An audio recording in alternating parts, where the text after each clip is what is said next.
नमस्कार, आप देख रहे हैं अमृत न्यूज़ पटना। भारतीय कृषि अनुसंधान परिषद, पूर्वी अनुसंधान परिसर पटना की ओर से आयोजित रजत जयंती समारोह के दूसरे दिन के कार्यक्रम का उद्घाटन Padma Bhushan doctor R S Paroda, chairman TAAS and former secretary DARE and DG ICR ने किया।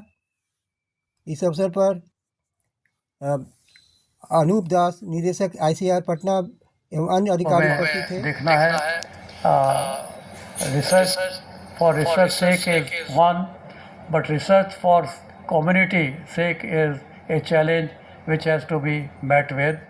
न्यूट्रिशन सिक्योरिटी की चैलेंज है हमारे सामने अभी भी। फूड सिक्योरिटी तो हो गई, और ये कहा जाता है कि डॉक्टर स्वामीनाथन के वर्ड्स में कि जो है food security is a of three kinds.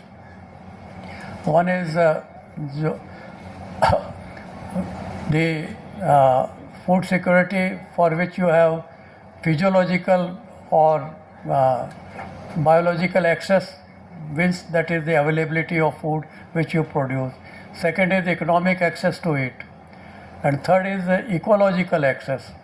तो अब ये है कि ये नहीं कि जो है वो मछली आंध्र प्रदेश की है वो पहुंचाई जाए ऊपर हरियाणा, पंजाब, बिहार तक, और या धान है वो पंजाब का जो है वो इधर लाया जाए। प्रोड्यूस वहीं हो जहाँ इसकी ज़रूरत है, क्योंकि उसमें लागत ज़्यादा होती है, ट्रांसपोर्टेशन की प्रॉब्लम है और मार्केटिंग की है। और इसके लिए जो मैंने कहा दूसरी हरित क्रांति, वो उसके लिए इंफ्रास्ट्रक्चर की आवश्यकता है। नीतीश कुमार जी ने अगेन बहुत अच्छा इस बिहार में कार्य किए हैं कि रोड्स बनवाई हैं, नेटवर्क हुआ है उसका। इसके अलावा जो है तो किसानों को मदद दी जा रही है। अब यहाँ पे आप पानी की कोई कमी नहीं है, ओपन डगवेल, और उसको फिर सिंचाई के लिए साधन, तो सोलर एनर्जी के ऊपर हमें जाने की आवश्यकता है, क्योंकि डीजल और पेट्रोल किसानों तक पहुंचाने में महंगा पड़ रहा है, और उसके लिए वो सब्सिडीज़ की प्रोविजंस उतने नहीं हैं। फर्टिलाइज़र को और एफिशिएंट करने की आवश्यकता है। और मैं ये नहीं समझता कि ये रीजन जो है वो लो प्रोडक्टिव है। आज मैं मेज को देखता हूँ, हाइब्रिड मेज को, और जो एरिया सबौर साइड में जब जाकर के देखा मैंने, तो पंजाब हरियाणा से किसी भी मामले में कम नहीं नज़र आया। ऑल यूनिफॉर्म, छोटे छोटे खेत हैं पर हाइब्रिड एक ही लगाते हैं, तो उनकी हाइट भी एक सी है, पूरा यूनिफॉर्म ग्रीन। और आज पैदावार, और वो भी विंटर में हमने करके दिखाई है मेज की, और जो पैदावार आज जो है जहाँ पे हम पहले लगाया करते थे मेज, वहाँ नहीं है। यहाँ 7 से 9 टन तक है, 10 टन तक है। तो संभावनाएं बहुत हैं यहाँ पे। संभावनाएं हैं, हमें अपने क्रॉप इंटेंसिटी को बढ़ाना है, और ये एक चैलेंज है जो इंस्टीट्यूट के सामने है। अब आप जो कल्टिवेबल एग्रीकल्चर लैंड है वो हमारी स्टैग्नेंट है। We can not go horizontal now, we have to go vertical. 140-145 million hectare पे ऊपर हम टिके हुए हैं पिछले 5 जो है वो डिकेड से, तो वो तो हम बढ़ा नहीं पाएंगे। तो जो कुछ क्रॉपिंग इंटेंसिटी है उसको हम कैसे आगे बढ़ाएं। तो जो राइस फैलो एरियाज़ हैं वो इधर ही हैं, और राइस फैलोज़ को कैसे हम और सक्षम करें। पहले जो है वो टेक्नोलॉजीज़ आई थी और उनको काफ़ी आगे बढ़ाया गया, पर वो जो है आगे कुछ ज़्यादा राइस फैलो जो production system is not sustainable, तो उसमें लेग्यूम्स को हमें लाना होगा। लेग्यूम्स को मैं देख रहा हूँ कि बहुत अच्छी आपके पास में किस्में और संभावनाएं हैं, पर उन लेग्यूम्स के लिए there is a problem of blue bowl which also has to be addressed. और वो एड्रेस होने के लिए मेरे ख्याल से फार्म्स के ऊपर फेंसिंग कम्युनिटी लेवल पे हो, सिर्फ एक फार्मर के नहीं, कम्युनिटी लेवल पे। जैसा हमारे राजस्थान से जहाँ मैं आता हूँ वहाँ होती है bull, same problem is with us, but जब कम्युनिटी में फेंसिंग लगी हुई हो तो असर सारा इकट्ठा एक ही फील्ड पे नहीं आता, और लेग्यूम्स को बिना लगाए हम क्रॉपिंग सिस्टम को सस्टेनेबल नहीं कर पाएंगे। Micro irrigation is another option for which good work is going on.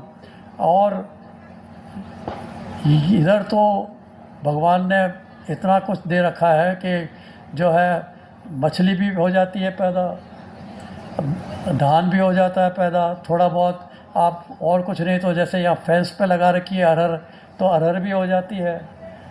तो खाने पीने की तो कमी है नहीं छोटे किसान के लिए, अगर वो टेक्नोलॉजीज़ को अच्छी तरह से काम में ले, और वो न्यूट्रिशन सिक्योरिटी को भी हमें उसका ध्यान देना होगा। तो मैं ज़्यादा ना कहते हुए मैं अब यही कहना चाहूँगा कि आगे क्या प्रारूप होगा ये आप शायद डिस्कस करेंगे इस बारे में। और रोड मैप की बात की गई, और ये ज़रूरी है कि हमें विजन फॉर जो विकसित भारत की बात है 2047 का ही अब रखना होगा। 2020 हमने शुरू किया था, शुरू में जब मैं डायरेक्टर जनरल था, सब यूनिवर्सिटीज़, सब ICAR इंस्टीट्यूट्स का विजन डॉक्यूमेंट पहली बार बनवाया था और ख़ुद बैठ के डिस्कस किया था उनके साथ। उसके बाद 2030 आ गया, सस्टेनेबल डेवलपमेंट गोल्स 2030 तक हमें मीट करने हैं। मैं समझता हूँ कि वो पॉसिबल नहीं हो पाएगा, हमें उसको एक्सटेंड करना होगा। और अगर भारत सस्टेनेबल डेवलपमेंट गोल्स को जो है अचीव नहीं करेगा तो globally sustainable development goals achieve होना मुश्किल है। तो this is another challenge which we have to meet.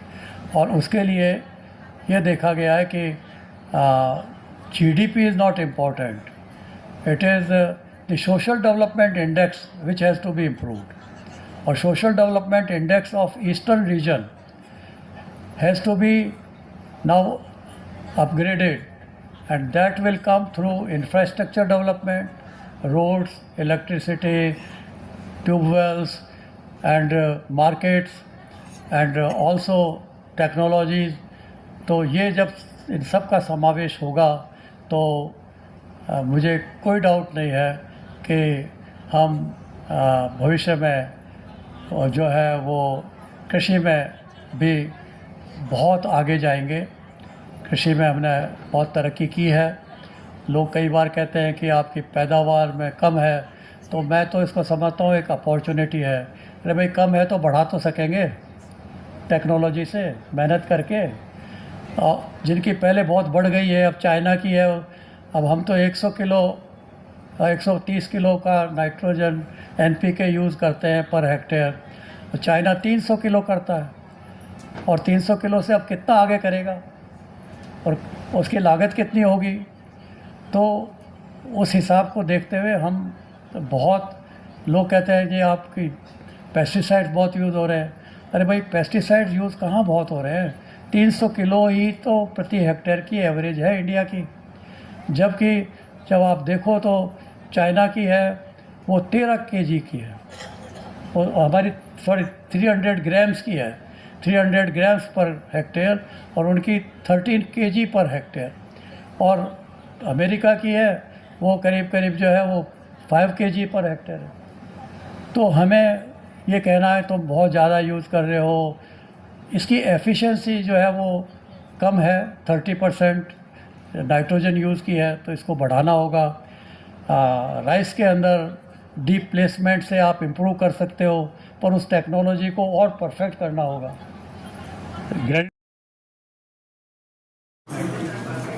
आशीर्वाद दीजिए सर, इस पर आशीर्वाद दीजिए। Thank you sir.